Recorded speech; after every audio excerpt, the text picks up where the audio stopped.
So this is something to consider in retirement homes and community homes where we have to sometimes go through a longer process to get the resident referral.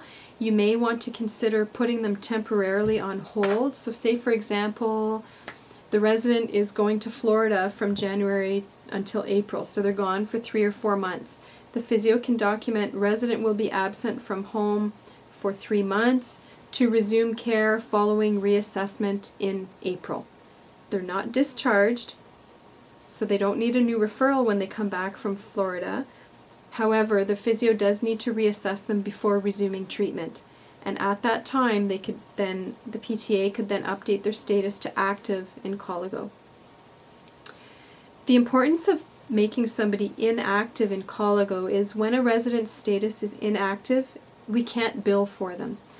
It has happened, unfortunately, that by accident, people who've passed away or no longer lived in the building or in the home were billed for. And these errors do occur. Sometimes residents have the same last name and the same first initial, and trying to be quick, we sometimes accidentally bill a service or enter a treatment minutes for the wrong person. It does happen, especially if there's a PTA covering for another PTA, or again, we're going quick, or maybe we've made the size of the writing too small on the screen and we thought it said Jacqueline when it said Jennifer or something, and we picked the wrong person. It does happen. We don't like to get those rejections from the ministry back that say, sorry, you can't bill for this person because they passed away. We don't like to get those rejections, so that's why we came up with this inactive residence log, to help keep track of who is on the program and who isn't, and when they're no longer on the program, to go ahead and inactivate them in Colago.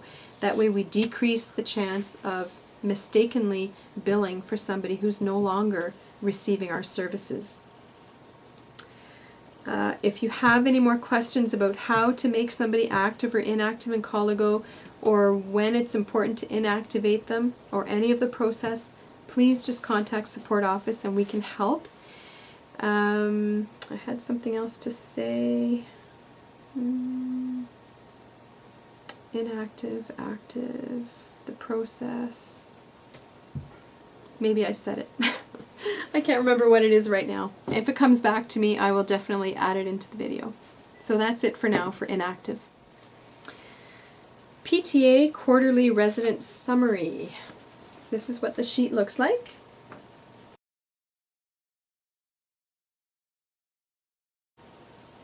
And this can be a double-sided form again to save paper.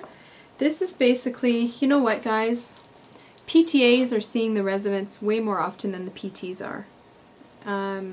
You PTAs will get to know the residents much better than we will, because you see them day in and day out, and you work with them and you know how they're doing.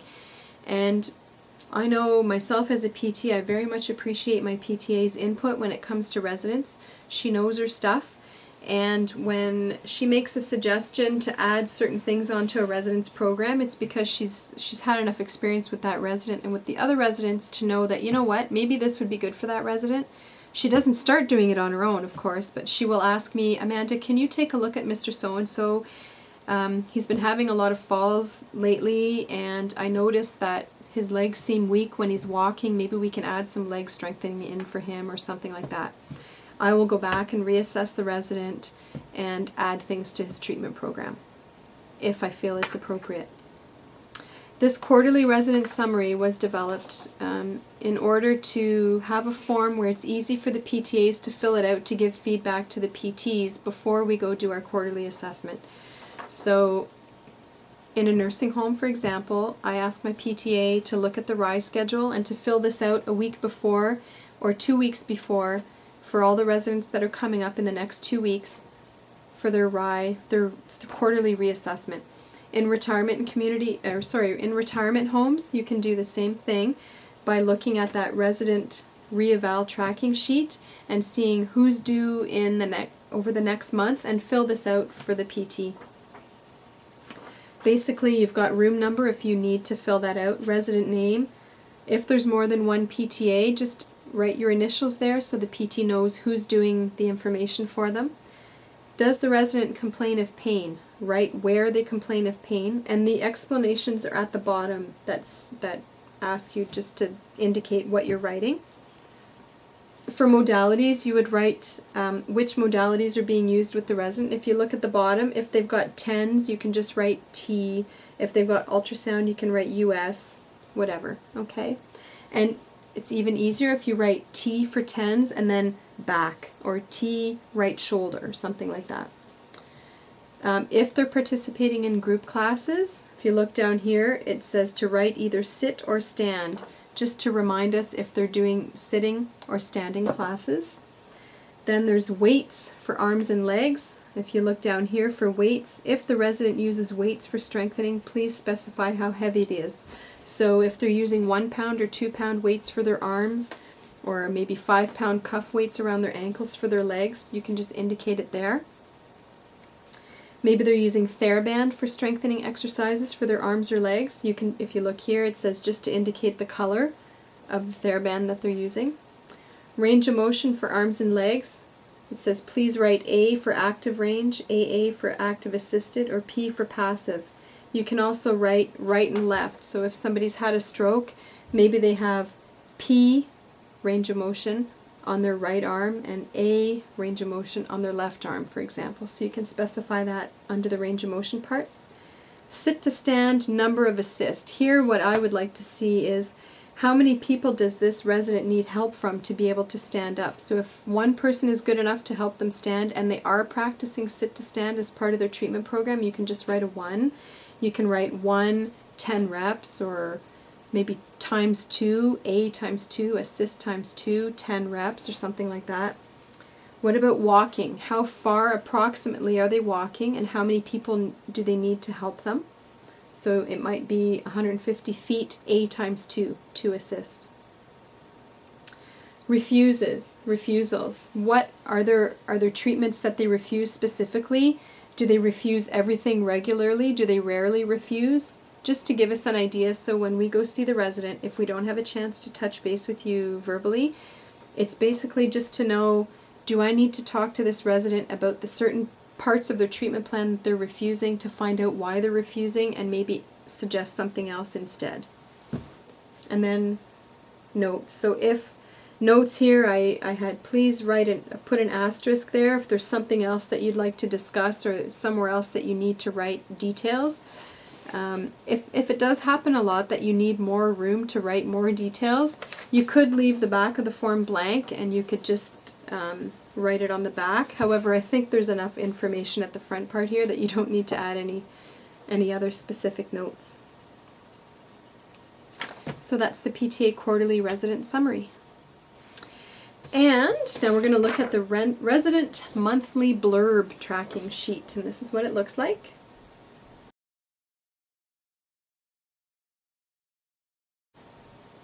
And we use this in nursing homes, retirement homes, and community homes. So for retirement and community home team members, you'll notice this looks surprisingly like the resident reevaluation tracking sheet, because it is the same thing, but this is for the PTAs to use.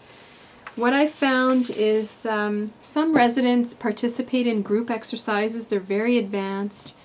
Or some residents are very dependent and they only have passive range, yet their care is being maintained and they're not declining, they're not improving, they're staying the same. And so what I find is that sometimes for some residents we have no written notes on them whatsoever for months and months and months on end. And the only thing we have is that they're continuing in their program log. The monthly blurb was because many homes were starting to ask for monthly updates on how residents were doing, and after discussion with some of the other physios, it was decided that it would be a really good idea to have just a quick little blurb, hence the monthly blurb tracking sheet, to have a quick little blurb on each resident every month, just so that there's something on them every month. So for example, what would be a blurb? Mrs. Smith continues her walking program and is doing well. Mr. Jones continues balance exercises and is doing well. Mr. Smith continues to refuse treatment. We will continue to encourage him to participate when able. Mrs. Jones is not walking as well as she has been.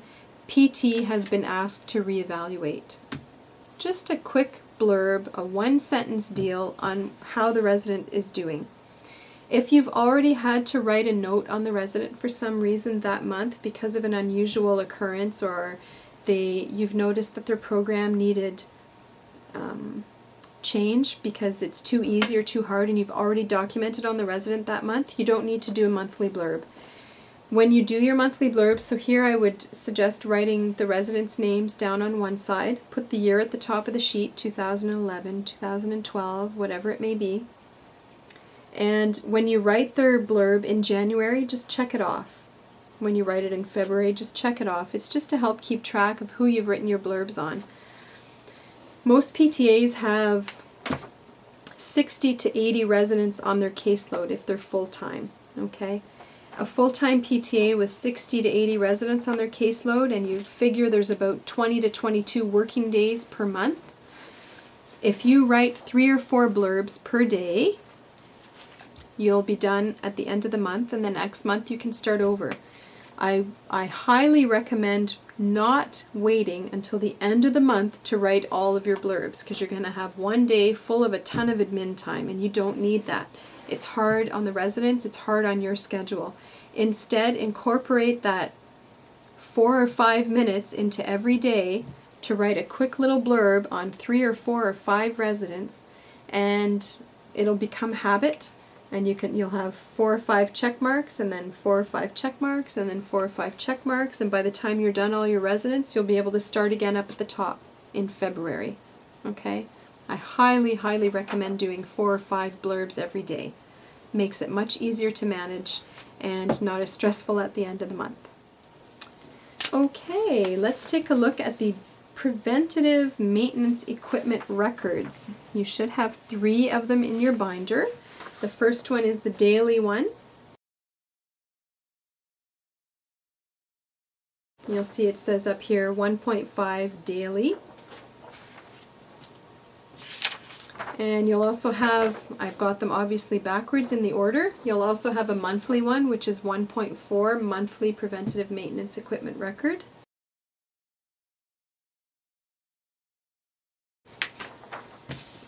And 1.3, the annual preventative maintenance equipment record.